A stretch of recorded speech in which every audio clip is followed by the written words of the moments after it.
मैं भारती, आप लोग को आज टेंसेस के बारे में पढ़ाना है थ्रू प्रज्ञा पब्लिक स्कूल, है ना। तो टेंसेस बच्चे होते क्या है, टेंसेस के बारे में सबसे पहले आप उसके बारे में पहले आपको ये समझना पड़ेगा कि वर्ब क्या होते हैं, सब्जेक्ट्स क्या होते हैं, ऑब्जेक्ट्स क्या होते हैं, प्रीपोजिशंस क्या होते हैं। तो जैसे कि हमने एक बार लिखा है सब्जेक्ट्स क्या होते हैं, सब्जेक्ट्स के बारे में मैंने बताया कि सब्जेक्ट क्या होता है। सब्जेक्ट के बारे में सिंपल सा आप लिखो कि जिसके द्वारा कोई काम किया जाता हो, कोई काम किया जाता हो।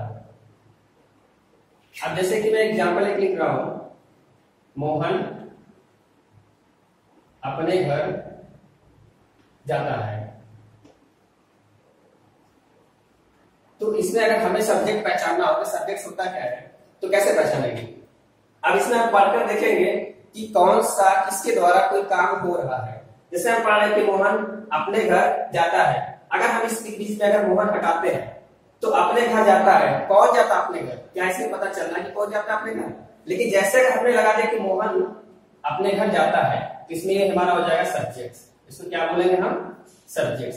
जैसे और एग्जाम्पल हम देखते हैं, आज रोहन खाना खाया है। अगर हमको इसमें सब्जेक्ट ढूंढना तो कैसे ढूंढेंगे। अगर हम इसमें रोहन को हटाते हैं तो रोहन को हटाने के बाद क्या आज खाना खाया, कौन खाना खाया, क्या हमको कैसे पता चल रहा है, नहीं पता चल रहा है।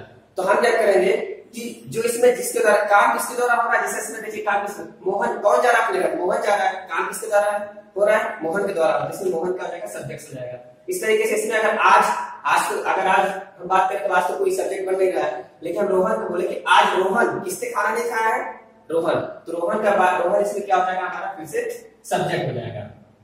इसमें हम क्या करेंगे, इसको सब्जेक्ट मान लेंगे। अब इसके बाद हमारा आता है कि वर्ब क्या होती है।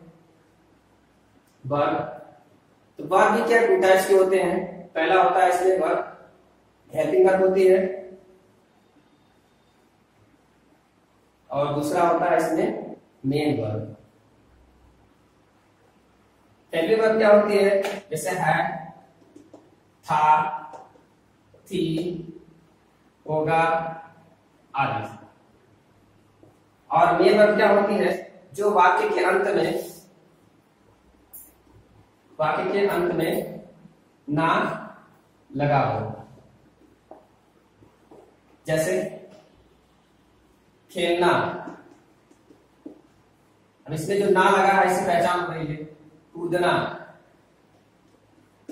रहना, गाना, सोना आदि। इससे हमारी पहचान है। इसमें जो मेन वर्ब होती है हमेशा इसमें लगाता है कि लास्ट में ना आएगा ही आएगा। जैसे खेलना, कूदना, रोना, हंसना, सोना, जाना, गाना, ये सब हमारे क्या होते हैं, मेन वर्ब होते हैं। इसके बाद आता है हमारा ऑब्जेक्ट्स। जैसे इसमें देखिए हमारा जो मेन वर्ब है ये हमारा हो जाएगा मेन वर्ब, मेन वर्ब हो जाएगा। और ये जो हमारा हो जाएगा क्या हो जाएगा, हेल्पिंग वर्ब, हेल्पिंग वर्ब। इसमें भी हो जाएगा जाना, ये हमारा आ जाएगा मेन वर्ब, मेन वर्ब।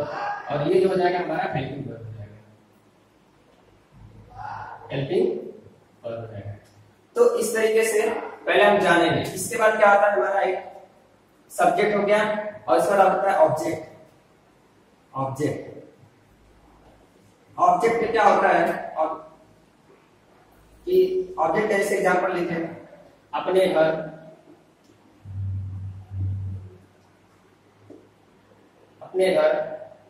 खाना। इसके बाद आता है जैसे कुछ भी हो, या हम ऐसे इस भाषा अपनी भाषा में लिख सकते हैं कि सब्जेक्ट और helping verb and main verb को छोड़ करके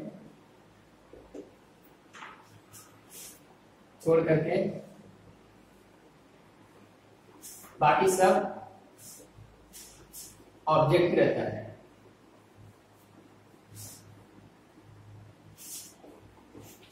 जैसे कि अपना घर, ये हो जाएगा ऑब्जेक्ट। खाना हो जाएगा हमारा ऑब्जेक्ट। तो इस तरीके से हम डिफाइन कर सकते हैं कि किसी भी टेंस को प्रिपेयर करने से पहले, बनाने से पहले इसमें हमें ये पता होना चाहिए कि सब्जेक्ट क्या होता है, वर्ब क्या होता है, ऑब्जेक्ट्स क्या होता है ना। इसके बाद हमारा एक और आता है जिसको हम बोलते हैं प्रीपोजिशंस। इसके बाद हमारा एक चीज और आता है जिसको हम बोलते हैं प्रीपोजिशंस।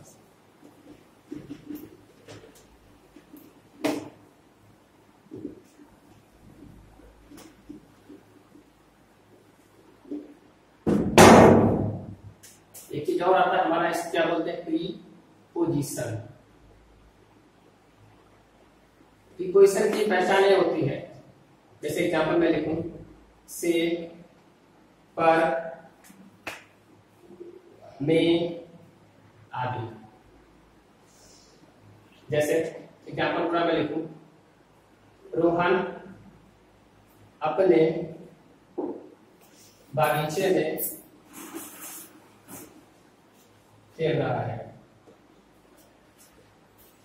खेल रहा है। अब इसमें अगर हम बात करें सब्जेक्ट की, तो सब्जेक्ट हमारा ये हो जाएगा रोहन की किसके द्वारा कोई काम हो रहा है। अपने बागीचे जो हमारा हो जाएगा पूरा ऑब्जेक्ट हो जाएगा। इसके बाद है हो जाएगा मेरा हेल्पिंग वर्ब हो जाएगा।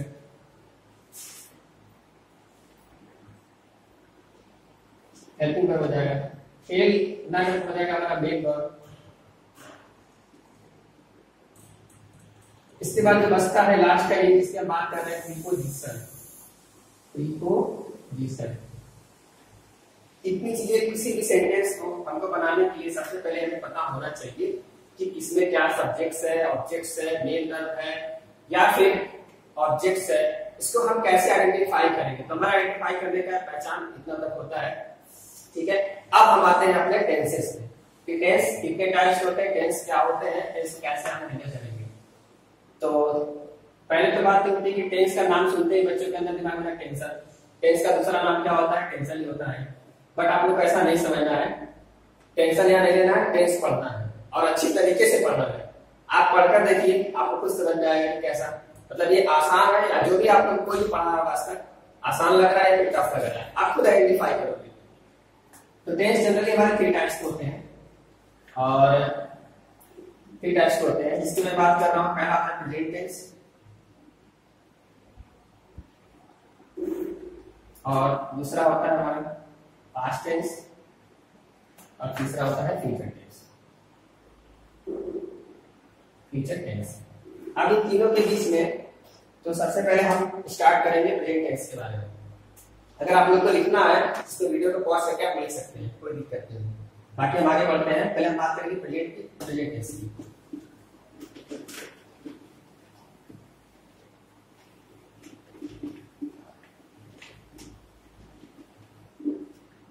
जल्दी हम प्रेजेंट टेंस की बात कर रहे हैं तो पहला हमारा टेंस होता है प्रेजेंट।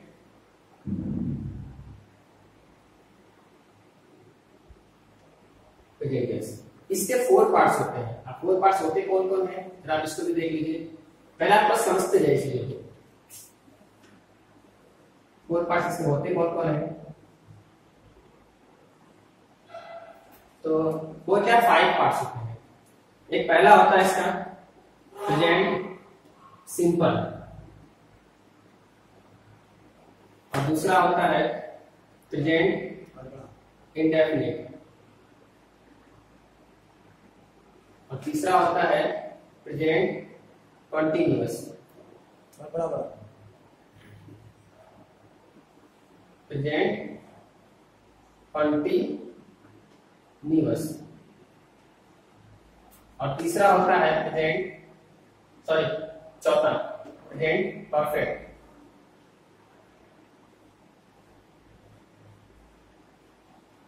और पांचवा होता है present perfect continuous.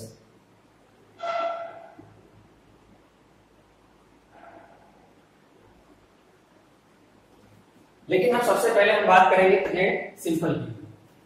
Present simple की